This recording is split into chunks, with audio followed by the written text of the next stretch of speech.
buenas noches. Bienvenidos a una nueva emisión de Aquí Ahora, Entrevistas a Solas.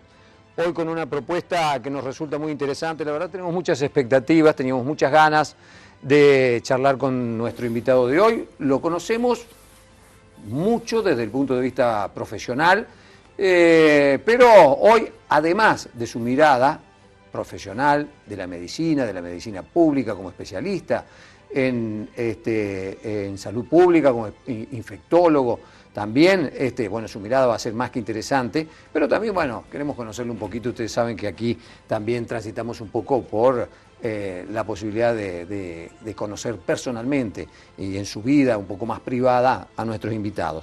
Así que les presentamos y saludamos al doctor Rodolfo Bufa, y le agradecemos, por supuesto, que haya aceptado compartir con nosotros esta hora. ¿Cómo estás, Rodolfo? Gracias, muy bien. Un gusto tenerte aquí, la verdad, con mucha expectativa de conocerte un poco, porque, bueno, realmente vos sos un hombre que con una presencia fuerte en el sistema de salud, pero también hay algunas cositas de tu vida que seguramente les resultarán interesantes a nuestra gente. ¿Sos nativo de nuestra ciudad, no, Rodolfo? De San Francisco no. Sos Yo soy un foráneo. Un avenido, como yo, exactamente. Digamos. ¿Sí? Vine a caer acá a San Francisco. No, yo soy de Clusellas, yo nací en Clusellas. Ah, pero bien de acá de la región. Vine acá, 40 kilómetros. ¿Sí? En Plaza Clusellas, exactamente. Bien. En la verdadera Clusellas, pues siempre decimos eso. Sí, claro, Estación Clusellas es un adendum, digamos. Le dejamos el ferrocarril, entonces nosotros nos quedamos con Plaza. Y ustedes se quedaron con lo que es... Con la verdadera... Así que sos nativo de Plaza Clusellas. De Plaza Clusellas. Escucha, Rodolfo, ¿y tus padres qué También, actividad tenían ahí? Mis viejos también eran de Clusellas. Mi papá y mi mamá comerciantes y bolicheros. Mi mamá fue bolichera siempre. ¿Del rubro gastronómico? Sí, y mi papá bolichero, encargados del bar que históricamente fue el bar Florida y después fue el bar Bufa. A partir del año 1962, yo nací 1963, yo nací en el 1964. Y a su vez mi padre tenía conjuntamente con un grupo societario un ramo generales muy grande, que era que todavía está, que era digamos, de la sede central de un ramo generales que tenía 3 sucursales. Estaba la sede central en Plaza Clusellas, había una sucursal en Estación Clusellas y una sucursal en Santa Clara, que era Caballero Bauducco y Davicino. Y después pasó a ser Caballero Bauducco y Compañía. Y después se llamó Comercial Pompeya, a partir del año 1980 y una trayectoria comercial interesante. Niñez de pueblo, ¿tenés recuerdos de esa niñez? Sí, por supuesto. Sí, ¿la escuela primaria la hiciste ahí? Todo, hice escuela primaria y escuela ¿Jardín de infante? Secundaria, ¿no? Y bueno, jardín de infante en esa época es como que no había. Claro, no había llegado a Clusellas. Había, pero no había llegado a Clusellas. Pero en Clusellas todavía era como que el jardín de infante era jugar a los cowboys en la plaza. Claro, mirar las películas de Diango, de Ringo, y después traducirlas. Los espaguetis, claro. Toda esa macana. Bueno, mi viejo tenía el cine. Ah, tenía el cine también. Mi papá tenía el cine y era el bar central. Entonces el bar central, ubicate en la época en donde no había, en la zona rural no había electrificación rural y no había soja. Claro. Entonces lo que había era tierra que en esa época no valía tanto. La cosecha era la gruesa y la fina, y en realidad el pueblo, que Clusellas en realidad es uno de los tantos pueblos que salieron de La Esperanza. Entonces eran pueblos, digamos... Claro, la metrópoli era Esperanza. Pero entonces eran pueblitos, ¿no es cierto?, que tenían una zona de influencia rural muy importante. Claro. Entonces Clusellas históricamente tuvo en el casco urbano 800 habitantes, ponele, y una zona de influencia con más o menos 1.200 en sus mejores épocas, también 1.200 habitantes. Entonces, pero claro, ¿qué es lo que pasa? Clusellas estaba metido sobre la Ruta Nacional 13 y la Ruta Nacional 19. Claro, entonces era un lugar de paso. Era un lugar de paso importante y fundamentalmente tenía, por ejemplo, y ahí tengo que empezar a hablar un poco de mi profesión, sí. Tenía, por ejemplo, 2 sanatorios. Siempre tuvo 2 sanatorios. Claro, algo para ese tamaño. Claro, y que en los pueblos, si bien había, casi todos los pueblos tenían sanatorios, tenían clínicas, ahí había 2. Entonces le daba una cierta pujanza en ese aspecto, y aparte Clusellas tenía un cura que era muy progresista, que es un jesuita, que hizo por el pueblo, a mi entender, muchas cosas, entre ellas, por ejemplo, fundar el colegio secundario. Cuando yo, claro. El colegio secundario, ¿no es cierto?, le dio mucha... Porque digamos, en esas épocas aparecen los colegios secundarios. Claro, si no, el secundario lo tenías que venir a hacer... Exacto, teníamos que irnos del pueblo. Tenías que venirte a San Francisco o a Rafaela. Exactamente, eso condicionaba totalmente la posibilidad de estudio. El cura Bonini. Bonini, que después te cuento más adelante. Dale. Pero para que te des una idea, antes de eso, yo soy la quinta generación del colegio secundario. Claro, cuando vos entraste al primer año todavía no se había recibido ninguno. Se recibió el primero de la quinta, o sea, de la primera que se había surgido. Así que yo me recibí en el 82 y el colegio secundario se inició en el 77. Fútbol, básquet... Hacíamos todo. Había 2 clubes, uno de fútbol y uno de básquet. En el verano jugábamos al básquet, en el invierno jugábamos al fútbol. Éramos todos los mismos. Claro, se iban rotando. Jugábamos todos los mismos. Entonces, y después, obviamente, también teníamos pelota paleta, teníamos un frontón abierto y jugábamos eso, y teníamos bocha. Entonces, ¿tenés un buen recuerdo entonces de tu niñez? Bueno, en esto creo comprenderte un poco, porque yo también vengo de Devoto. Y el arraigo lo mantenés, veo la pasión con la que contás tu niñez en Clusellas, y veo que mantenés el arraigo. Mira, yo en Clusellas, nací en Clusellas, estudié la primaria, estudié la secundaria, me fui a estudiar a Córdoba, volví de Córdoba y a hacer la especialidad acá en el Hospital Iturraspe, y en ese momento fui médico de Clusellas durante prácticamente 4 años, como médico de pueblo. ¿Te costó desprenderte? No, sí, me vine porque realmente, San Francisco evidentemente me invitó a quedarme. Desde ya mis jefes, a los cuales yo quiero y respeto muchísimo, que son todos de acá, que me enseñaron a ser médico, me invitaron a venir y quedarme acá, y me quedé acá, y ya no me fui. Pero me casé en Clusellas y tuve mi hija en Clusellas. Pamela nació en Clusellas, en donde yo trabajaba en uno de los sanatorios, y nació en el sanatorio donde yo hacía partos. Mirá, me encanta ese aspecto de tu vida y el arraigo que tenés. Eso, en general, en mi opinión, habla bien de las personas porque las planta bien. Pero bueno, es una opinión personal. El programa plantea...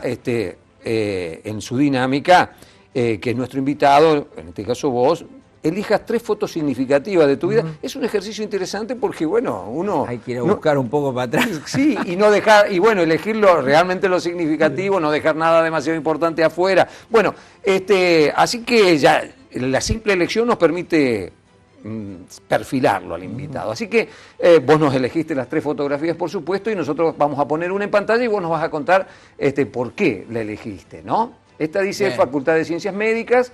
Bueno, qué joven. Sí. Esa en realidad, ¿por qué la elegí? Porque ahí es cuando me dieron el título de primera especialidad, que yo creo que es mi verdadera especialidad. Esa es cuando me recibí de médico generalista, especialidad que me enseñaron acá en San Francisco. Médico generalista. Generalista. La especialidad, ahí no es médico, sino ya... ahí es cuando me recibí mi primera especialidad, médico generalista, y esa especialidad la hice aquí en el Hospital Iturraspe, en San Francisco, y yo considero que fue mi lugar en donde me enseñaron a ser realmente médico y a querer y a ver la medicina como yo entiendo que debe ser un médico. Escuchá, Rodolfo, ¿y quién te está entregando el diploma? Ese era en ese momento el rector, el decano de la Facultad de Medicina. ¿Vos estudiaste en Córdoba? Yo estudié en Córdoba en la Universidad Católica. ¿Por qué fuiste a Córdoba y no a Santa Fe, estando más cerca de Santa Fe? Porque en realidad, mirá, es buena pregunta esa. Yo fui el último ingreso restricto después de la época militar. Yo fui en el año 1982 a estudiar a Córdoba. Y todavía había, Alfonsín entró en el 83. Claro. Así que yo tuve que hacer ingreso restricto. Entonces en esa época había que elegir a Córdoba o a Rosario. Tenía yo tíos abuelos en Córdoba, entonces me fui a estudiar a Córdoba. Fui con una compañera más del secundario. Fuimos solamente 2 a Córdoba y el resto de los que habíamos estudiado en el secundario se fueron a Santa Fe. ¿Tenés hermanos? Yo tengo un hermano adoptivo. Yo soy en realidad hijo único. Sí. Y tengo un hermano adoptivo que mis padres adoptaron cuando yo tenía más o menos 5 años. Carlitos, el Carlitos. Y escuchá, ¿y de la familia sos el primer universitario? Yo soy el primer universitario, de todos los bufas. Sí. En vos se da mi hijo el doctor. ese gran deseo de... Mi hijo el doctor, claro, sí. Tal cual. ¿Y la vocación por la medicina, de dónde te nace? Bueno, de siempre. De siempre. Mira, yo recuerdo haberle dicho a mi papá, atrás del mostrador, la verdad que mis viejos dieron todo lo que ellos hicieron para que yo sea médico. La vida del bolichero es muy castigada, es muy sacrificada. Yo tengo el recuerdo de cosas muy lindas y algunas cosas feas de la vida de mis padres. La mayoría lindas, pero algunas feas.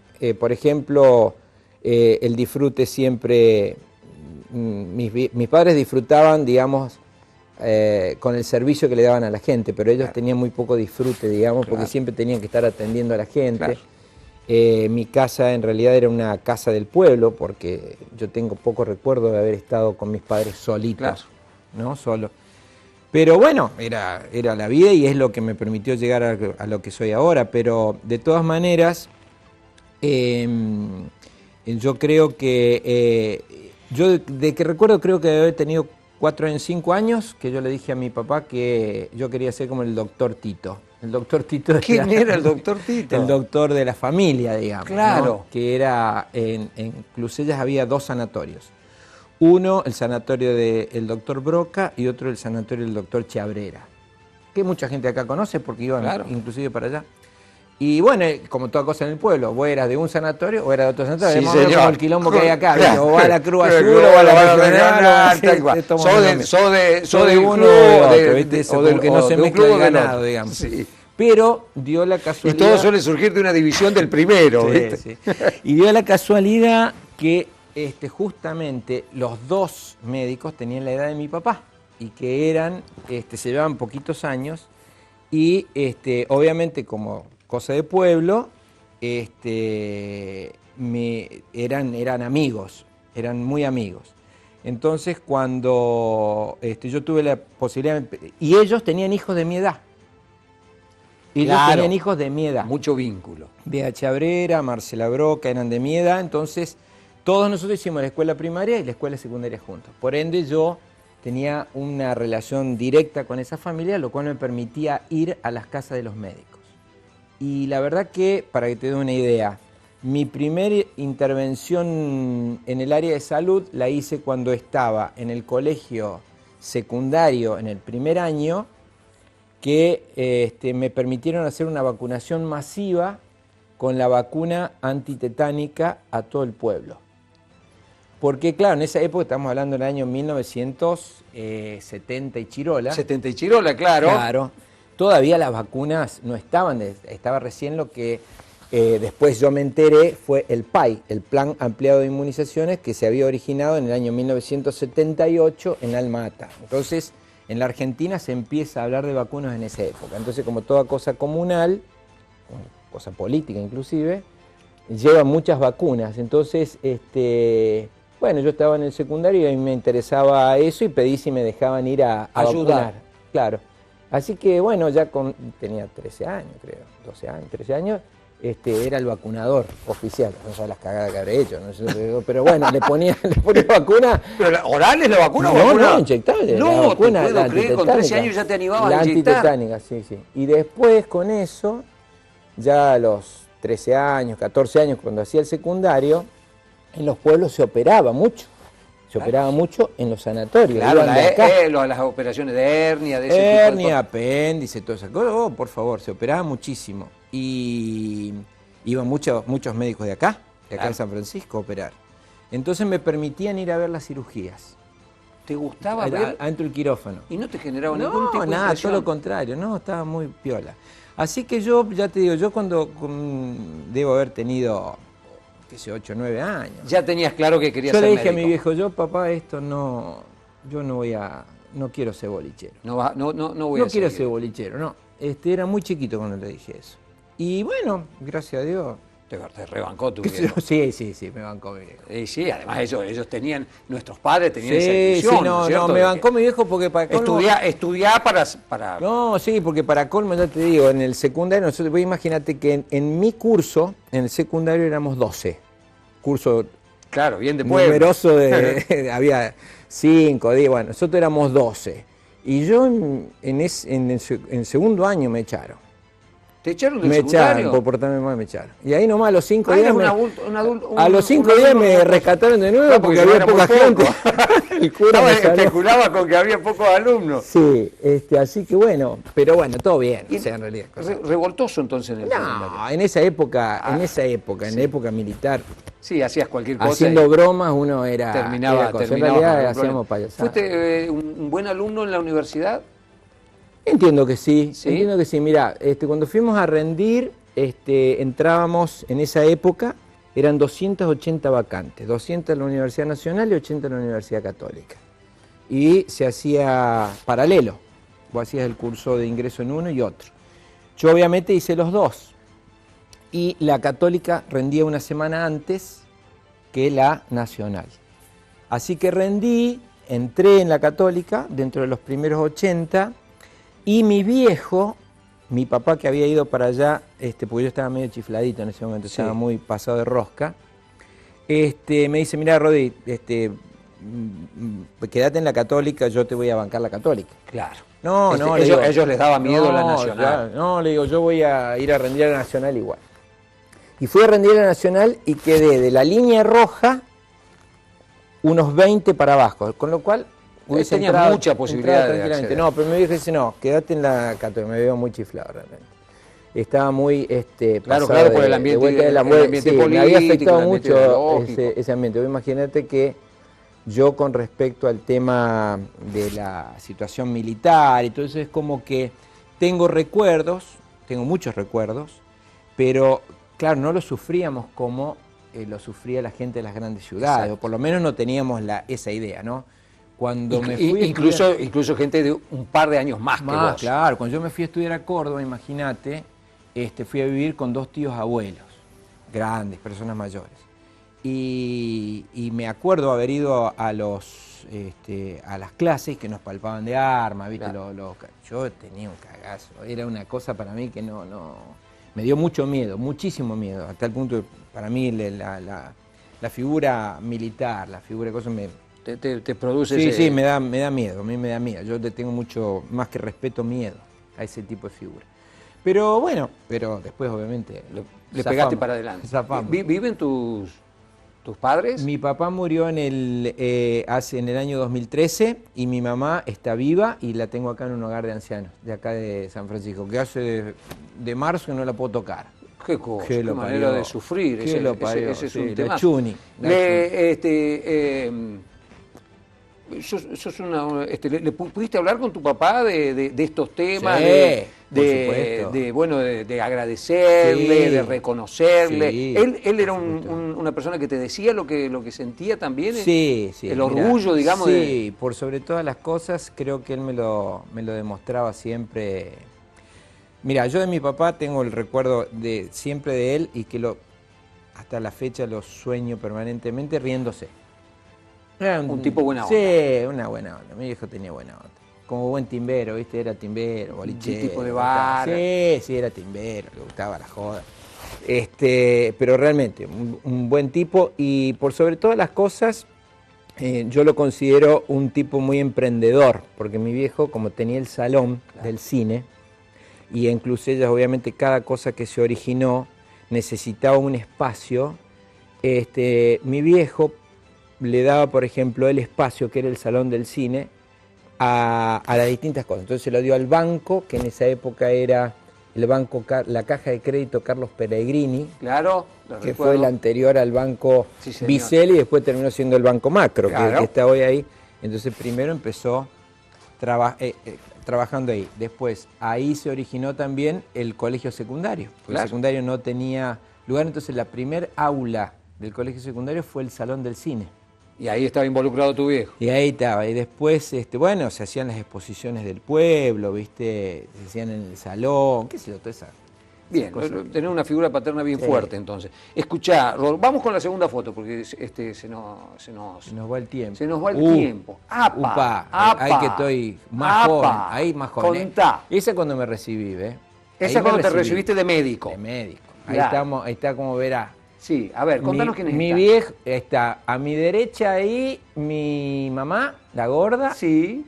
Le sigue mi viejo, ¿ves que se caga la sonrisa siempre? Sí, se caga siempre. Tremenda. Y la otra es la tía Lela, esa es una de las que estaba en Córdoba cuando yo fui. Que te bancaron ahí. Uno de los que me bancaban. Claro, te daban el hospedaje. Y ahí ya se me había muerto un tío. Bueno, la que está al lado obviamente es mi esposa, la Tati, y los padres de la Tati, que son los que están para el otro lado. Qué elegancia, Mira mi suegro, parece un actor. ¿Qué tal? Mirando siempre el horizonte. Claro, familia. Esa es la familia. Pero bueno, ahí es cuando me recibí de doctor. ¿Ves? Entonces, qué sé yo, para mi viejo eso debe haber sido tremendo tocar sí. Bueno, y habla también de uno, ¿no es cierto? Bueno, la familia como un lugar importante en la vida. Bien, y ahí ya vamos conociendo a tu esposa. Vamos a ver la tercera foto, porque ahí también ya está tu mujer, pero con, bueno, la vamos a mostrar. Tercera foto, por favor. Ahí mi señora está tan joven como decir. Esa es mi familia. Claro. Mi esposa y mi hija. ¿Dónde la conociste? En Clusella. Es de Clusella también. Sí. Sos un tipo... Todo hice todo en Clusella. Sí, claro. Y además armaste todo en Clusella Todo en Clusella y me mudé con los tres. ¿Y dónde la conociste? Digamos, ¿cómo la conociste? ¿Es de tu edad? No, le llevo 5 años. ¡Apa! Le llevo 5 años.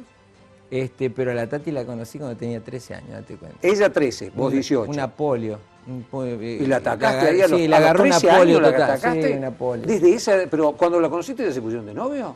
Y viste que en los pueblos uno hace todas esas cosas. Sí, te pones de novio más temprano. De novio temprano, nos peleamos, nos volvimos a poner de novio, hicimos todas esas cosas hasta que, bueno, terminamos enyuntados. Pero, bueno, y ahí tenemos la Pamela, que esa también nació en Clusella. La Pamela nació en Clusella. Sí, escuchá. Y ¿te acordás de dónde le diste el primero? Porque en nuestra época el beso era importante. ¡Uy, cómo me hizo renegar! ¡Ajá! Dale. Y sí, pero en Clusella, enfrente de Remaste. En la esquina de su casa. ¿La acompañaste de un baile? Y después de que hizo un desfile. Un desfile. Sí, un desfile. En esa época se ve que desfilaba. Bien. Y la acompañé y le chanté un beso. Pero no, siempre consensuado. No, jamás me hubiese atrevido a hacer algo. Pero ya me parece que era más grande cuando le di el beso. Sí, claro. Tenía un poquito más de... ¿Y ahí arrancó la relación? Sí, bueno, pero después yo me fui a Córdoba. Después ella fue a estudiar también a Rafaela. Así que mientras yo estudiaba en Córdoba, ella estuvo un tiempo en Rafaela. Y después terminamos... Pero sos un tipo de relaciones estables. Te veo como un tipo de relaciones estables, digamos, por tu arraigo con Clusella, por tu vínculo con la familia, y bueno, y este tipo de relaciones así que es que nosotros hemos funcionado siempre en bloque, ¿viste? Siempre funcionamos en bloque. Que yo me acuerde, sí. ¿Y ella y tu mujer es profesional también o no? Ella es profesora en deficientes mentales, sí. Bien. Trabaja acá actualmente en Apadim. ¿Y tu hija? Trabajó en APRID, en Apadim. Y Pamela es publicista y está en Córdoba. Está en Córdoba. Bien. Vive en Córdoba. Muy bien. Y 35 minutos. A ver, ahora llegó el momento de nuestra fotografía. Nosotros elegimos 3 fotografías, las vamos a poner en pantalla y la idea es, bueno, provocar una charla en torno de las mismas. Así que, Ariel, por favor, la primera fotografía que elegimos nosotros es una fotografía de una sala de terapia intensiva. Sí, ¿Qué te provoca cuando ves esto, Rodolfo? Mira, en primer lugar que hoy es la especialidad que te diría, trato de, a ver, voy a tratar de decir bien la palabra para que no suene mal, que trato de liderar. Sí, señor. Y que estoy tratando de pelear mucho por el tema de terapia intensiva. Te voy a decir por qué. Porque yo en mi vida me hubiese imaginado que iba a ser terapista. Mi primera especialidad, cuando yo era estudiante, dije que iba a ser neurocirujano. Bien. A tal punto que iba a ser esa especialidad en Paraná. Bueno, por distintos motivos terminé siendo médico generalista, que yo te dije antes que creo que es donde me enseñaron a ser médico. Médicos de acá de San Francisco. Los distintos jefes que tuve, que yo siempre los nombro, si me das el Dale, permiso, por favor. Pero yo siempre tuve como, mis profesores y mis maestros fueron el doctor Joino José María en cirugía, el doctor Víctor Carrara en obstetricia y maternidad, el doctor Vicente en la parte de pediatría, el doctor Lisdero en clínica médica y el doctor Godoy, que era el traumatólogo. Son los 5 que uno recuerda fundamentalmente porque eran los jefes de los servicios, pero más allá de eso, pero son los que de alguna manera nos dejaron hacer cosas que teníamos ganas de hacer y ellos a mí me permitieron hacer muchas de las cosas que soy. Bueno, la cosa es que después de esto, mientras yo hice la residencia acá, me había gustado mucho la parte de neonatología. Entonces fui a hacer un fellow de neonatología a la Maternidad Nacional a Córdoba, cuando Tati estaba embarazada de Pamela. Me fui para allá. Cuando volví, me habían ofrecido que me haga cargo de una neonatología, lo cual dije, no, yo tengo que hacer la residencia. Claro, Bueno, la cosa es que por distintos motivos me dijeron, bueno, tenés que hacerte cargo de terapia intensiva. Entonces hice la residencia de terapia intensiva. Y me vine acá justamente para hacer terapia intensiva. Y empecé a hacer terapia intensiva. Y bueno, y tengo que ser franco en esto. Obviamente, desde que empezamos a hacer terapia intensiva y fundamentalmente después del año 2009, cuando nos dieron la terapia intensiva nueva en el hospital. En el hospital, claro. Sí, que es cuando se armó una terapia intensiva. Claro, que en realidad fue, o sea, la primer gran terapia intensiva que tiene San Francisco. Tuve la oportunidad de poder armar me parece un muy lindo equipo con gente que yo quiero mucho, aprecio mucho. Ahí hicimos digamos, área de formación, hicimos una terapia intensiva con una residencia. Y claro, bueno, claro, y eso le da yo creo que eso cambió. Le da un estatus, le da un nivel. La residencia cambió totalmente el tema del progreso en la terapia intensiva. Y digo un poco de esto de liderar, ¿por qué razón? Porque, bueno, las terapias intensivas están atravesando en los últimos tiempos y más ahora en la era de COVID, claro, se ha puesto en evidencia. Además se ha puesto muy de moda lo que es la terapia contar la cantidad de camas, en un digamos. Sistema de salud que está justamente dependiente totalmente del área de terapia intensiva. No existe hoy actividad que no pueda estar avalada o soportada por un área, una cama de terapia intensiva. Nada. La ley no permite trabajar a nadie que no tenga una cama de terapia intensiva por detrás. Y tiene un problema muy serio, que no hay médicos terapistas. Somos muy pocos los médicos terapistas en el país, y ni hablemos en Córdoba y ni hablemos en el interior de Córdoba. ¿Sí? Esos números a veces asustan.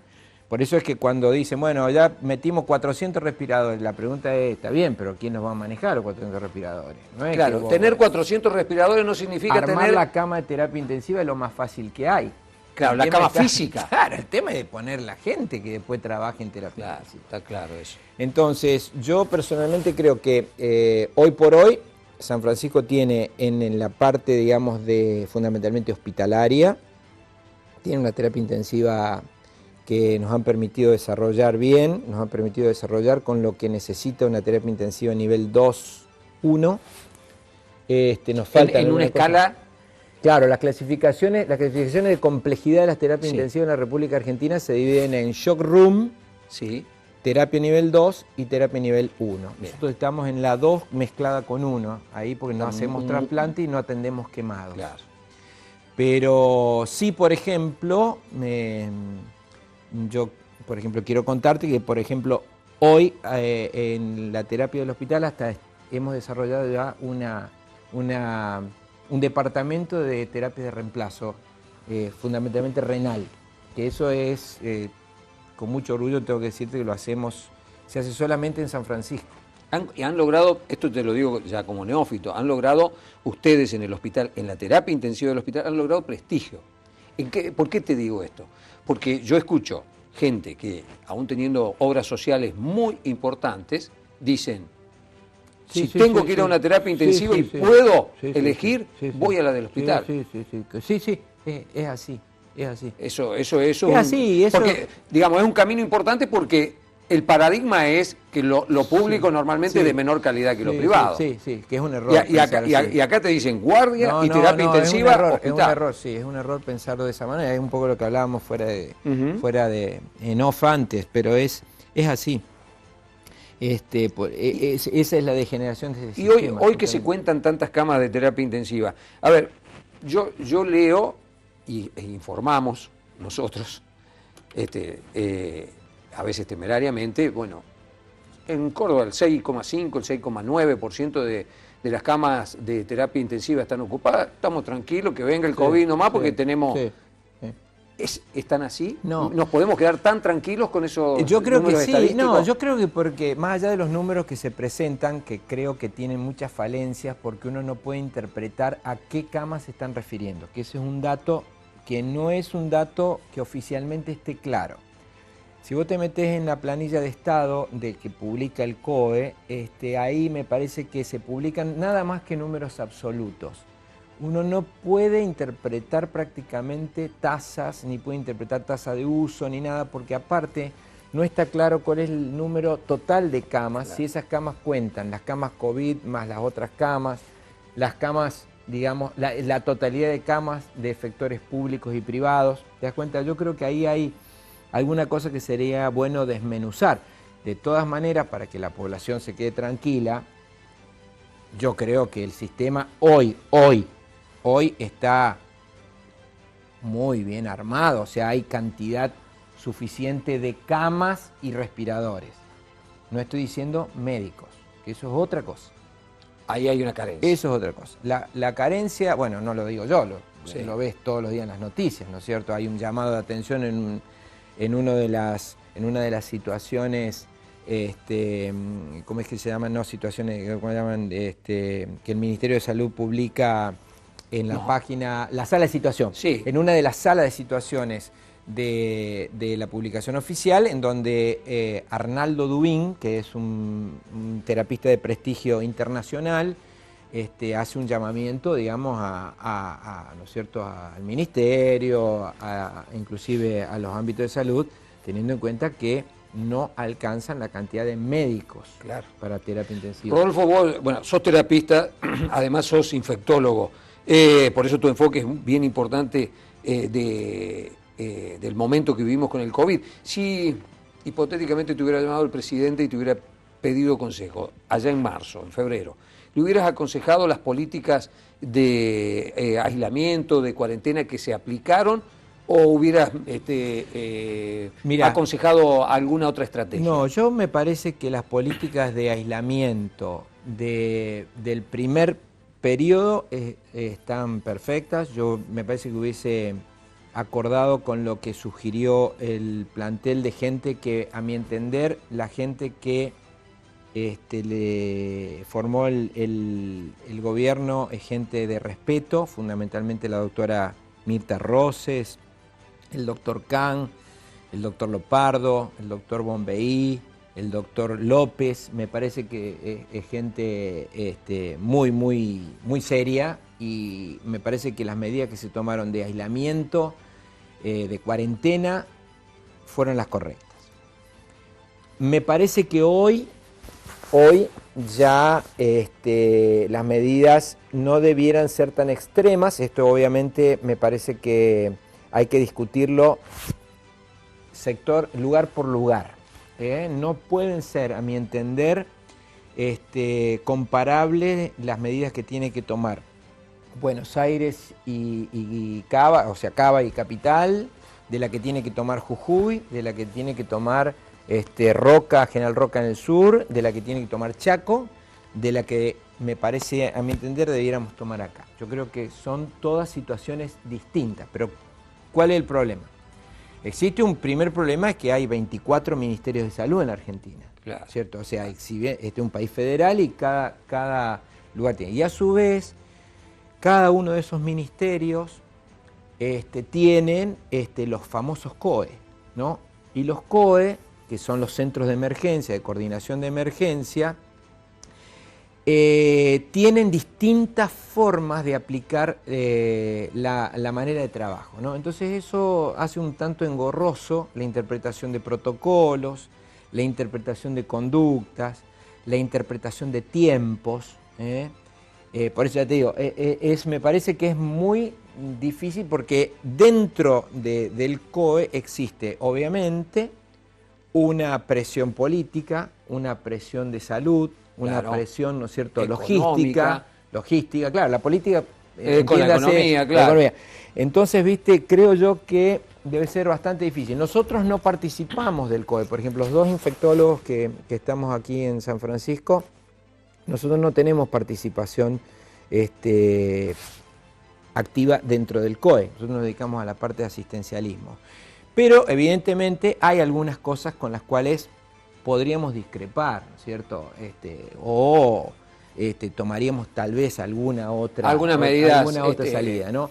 Frente a lo que uno ve, porque hoy por hoy, vamos a tocar madera sin pata, acá sí, no hay, pero hoy por hoy la situación en San Francisco es gracias a Dios, es ventajosa, digamos, la cantidad de casos del departamento de San Justo no ha sido mucha. Vamos a ver ahora, viste que se dice al final, esto del pico se ha ido trasladando, pareciera que el pico lo vamos a tener que esperar ahora para fines de agosto, principio de septiembre, pareciera, ahora con este frío es probable que aparezcan algunos más, la gente ha empezado a moverse, pero la situación epidemiológica del departamento San Justo pareciera ser bastante beneficiosa, ¿no es cierto? Con lo cual uno diría, bueno, capaz que ya sean momentos para hacer algún testeo de tipo prevalencia, ¿viste? Alguna cosa para ver si uno podría abrir.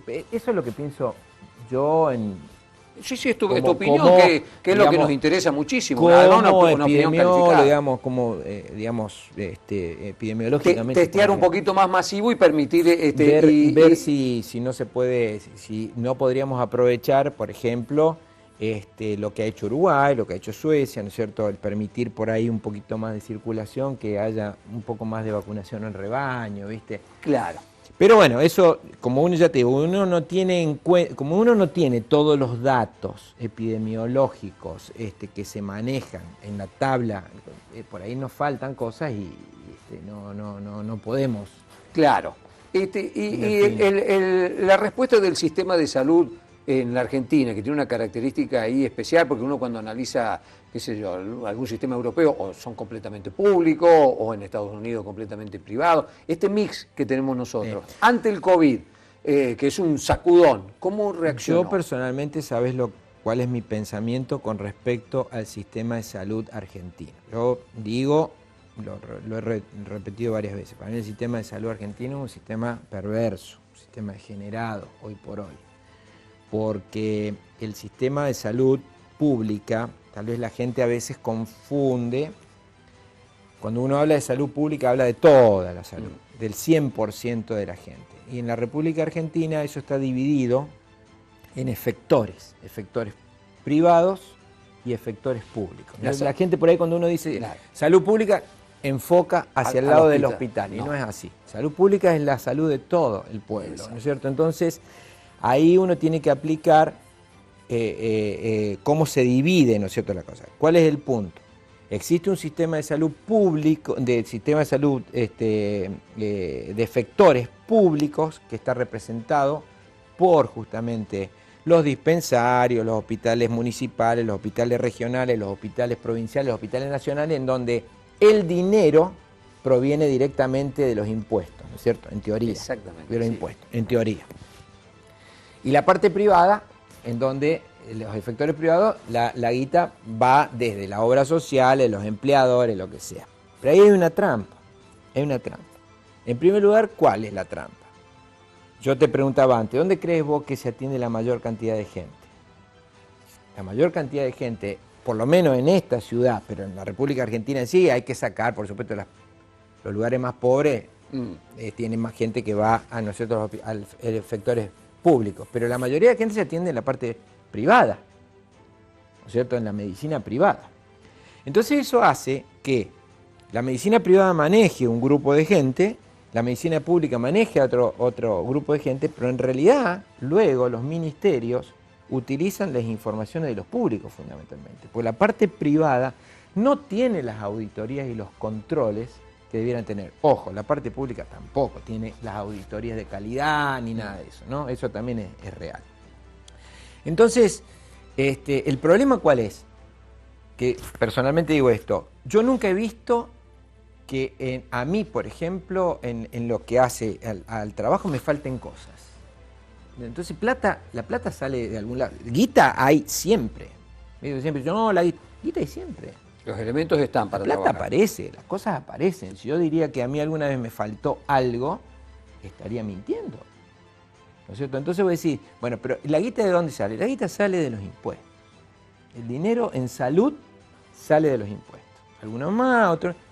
Entonces, viste, esto es como, a ver, debiéramos hablar mucho más tiempo de esto, ¿no es cierto? Pero, nos queda poquito, por eso. Miro el reloj y me quiero morir. Vos decís, por ejemplo, a ver, yo tengo una buena prepaga, ¿no es cierto? Una buena prepaga. Muy bien, la prepaga me banca 2 meses, 3 meses de internación. En un momento determinado te dicen, bueno, no, che, ¿qué tal si le damos el alta y lo ponemos en discapacidad?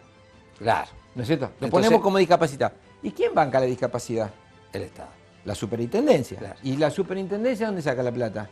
Seguros solidarios, todo lo que sea. ¿Pero dónde sale el dinero? De los fondos del pueblo, ¿cierto? Entonces ahí, ningún sistema de salud en el mundo es perfecto. Se ha demostrado. Hay que mirar nomás lo del norte, cómo le va, ¿no es cierto? Salió Obama, hizo un quilombo Obama, después entró otro de pelote, o sea, evidentemente el problema debe ser difícil de manejar en todos lados. Pero yo personalmente creo que en Argentina se gasta muchísimo dinero en salud. De acuerdo al PBI, Argentina gasta tanto como Alemania en puntos de PBI, 7.6, 8 puntos de PBI. Y los resultados no son. La medicina no es mala, ¿eh? No, pero los resultados no son. La medicina argentina es muy buena. La medicina argentina es muy buena. Pero ¿sabés cuál es la gran diferencia? Que es muy dispar. Claro, el acceso. Es muy dispar. Hay un problema de acceso. Exactamente, es muy dispar. Cuando vos te dicen la accesibilidad es para todo, eso es mentira.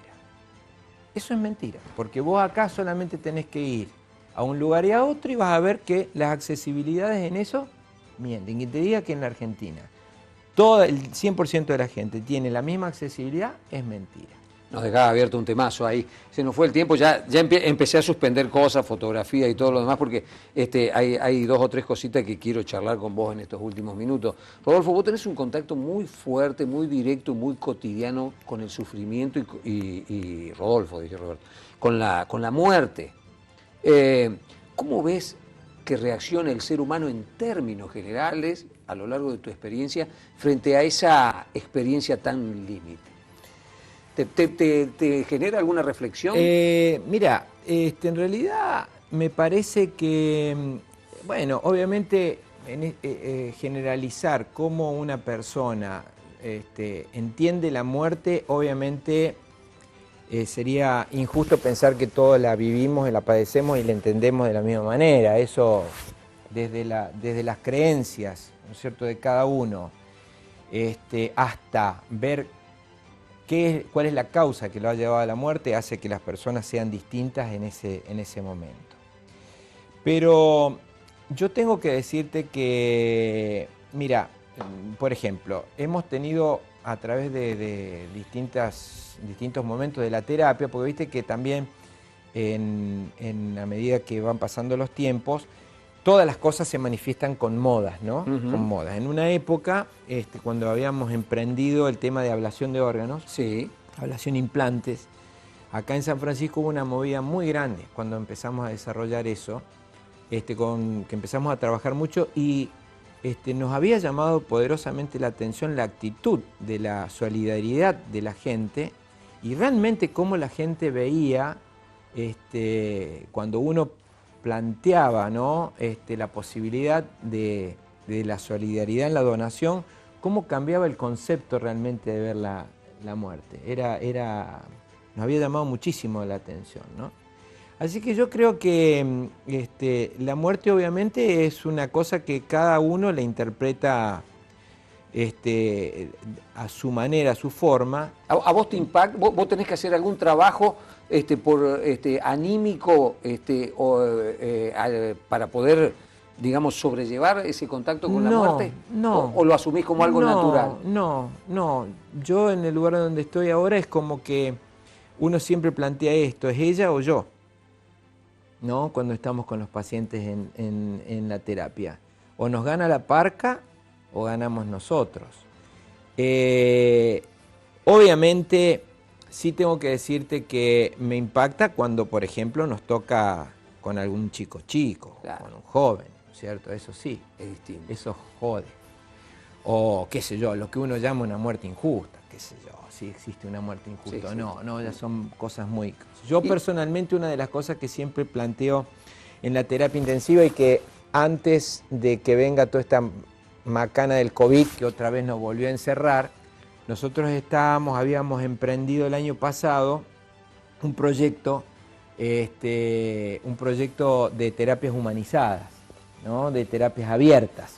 De salir de la famosa terapia cerrada, habíamos empezado a hacer las terapias abiertas. Que era el famoso proyecto UCI, que es un proyecto que se origina en España hace un par de años, y nosotros, bueno, habíamos inscrito la terapia para empezar a trabajar con eso, que nos iba bárbaro. Claro, porque hay una idea de muerte en soledad, claro, en la terapia. No, estábamos tratando, ya teníamos quilombo, nos peleábamos con la enfermera, los médicos, la nutricionista, farmacéutico, todo para empezar a meter gente adentro. Nos cambió un poco la vida, cuando más o menos habíamos arrancado, vino el COVID, claro, nos sepultó todo. En lo personal, ¿vos pensás en la muerte, por ejemplo? ¿Sos religioso? ¿Crees en la vida después de la muerte? No. Somos lo que somos mientras vivimos. Sí, se termina. Yo soy muy biologista en ese aspecto. Es decir, cuando me morí y me comerá el que me coma y seguiré formando parte de eso, sí. La cadena, digamos, biológica. Claro. En eso sí creo. Pero no el Rodolfo Bufa que vivió. No, en eso, bueno, espero poder ser como decía Borges. Voy a morir el día que se muera el último que se acuerde de mí. Pero si no, no. Pero, es decir, a ver, mi viejo está vivo, pues yo me acuerdo todos los días de él. Está vivo en vos. Él, claro, totalmente. Me parece que eso es la vida. O sea, la vida es esto. Para mí la vida es esto. Para mí no existe otra cosa después de él. En la gente que está en terapia intensiva y que está frente a la muerte, la fe, ¿notás que les indiscutiblemente le va mucho mejor? Indiscutiblemente le va mucho mejor al creyente. Transita mejor ese momento. Sí, indiscutiblemente le va mucho mejor al creyente que al no creyente. Yo creo que eso es así. Yo creo que espera la muerte con otra actitud. La persona que cree en algo, sí, en algo que va a continuar con algo, sí, le va mejor. Lo ve de otra manera, totalmente. Si te tenés que analizar, sos un tipo apasionado, eso se recontranota, y bueno, abrazado a tu profesión con una pasión más que visible. ¿Pudiste combinar pasión con, por ejemplo, los tiempos para tu mujer, para tu hijo, para tus afectos? Bueno, ese es un tema. Mirá, yo siempre digo en mi casa, mi señora me caga, pero yo siempre digo que soy que he sido un padre ausente. Me dicen en mi casa que no. Pero la verdad que... ¿No sabes si para conformarte? Sí, no, creo que me dicen la verdad. Pero La verdad, yo me creo un apasionado de la medicina, a tal punto que alguna vez pues, mi señora me ha querido regalar algún hobby. Yo le he dicho más de una vez, mirá, no me gasté, no me regalé tantas cosas, pues en definitiva a mí me gustó ser médico. Me gustan otras cosas, me gusta leer, me gusta mirar cine, me gusta gimnasia, pero fundamentalmente yo creo que mi pasión es hacer medicina. Y lo disfruto mucho. Yo disfruto mucho, otra cosa no hago. ¿Una sola hija es una elección o se dieron las Una circunstancias? elección. No, es una elección. Una elección. ¿Sí? Sí, decidimos tener la Pamela sola. Mi suegra me había hecho, viste, cuando éramos novios, me había hecho el juego ese de la cadenita que te la pasan así, me había dicho que íbamos a tener 5. Mierda, digo yo. No. Que íbamos a tener 5 chicos. Pero le erró. Falló. O sea, tuvimos una, y que, bueno, que vino cuando tuvo que venir. Y es una elección que hicieron en su momento. No la elegimos en ese momento, vino. Por pero culpa de ella me casé. No tener hijos. Por culpa de ella me casé, claro. Y ahí a la mierda, ahí cortamos. Y ahí quedamos con una solita, con la Pamela. Bien. ¿Y ahora cuando miras en retrospectiva esa decisión? No estoy arrepentido para nada. Para nada. Bien. Para nada, estoy muy conforme. ¿Amigos, sos amiguero o el tiempo que le dedicas a esto que amás? Mira, yo creo tener no muchos amigos. Los amigos que tengo los quiero muchísimo, de todas las edades.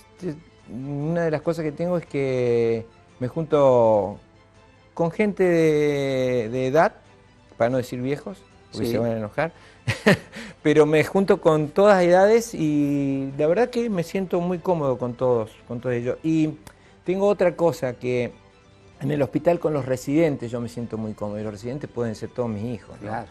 Que es un problema. Sí. Porque ya te dicen usted, que yo te hacen sentir. Claro, son más chicos que mi hija. Claro. Son más chicos que mi hija. Mi hija tiene 29 años. Nos ponen ante la evidencia del paso del tiempo. Mirá, se nos fueron 2 minutos, pero dos así muy, muy rápidas. Algo, mirando en retrospectiva, algo de lo que te hayas hecho en tu vida, de lo que te arrepientas. Un arrepentimiento. ¿Tenés? Un arrepentimiento. Sí, algo que decís, no, esto yo no lo volvería a hacer. Me arrepiento de haber hecho esto, me arrepiento de haber tomado esta decisión, me arrepiento de haberme peleado con tal o haber discutido con tal.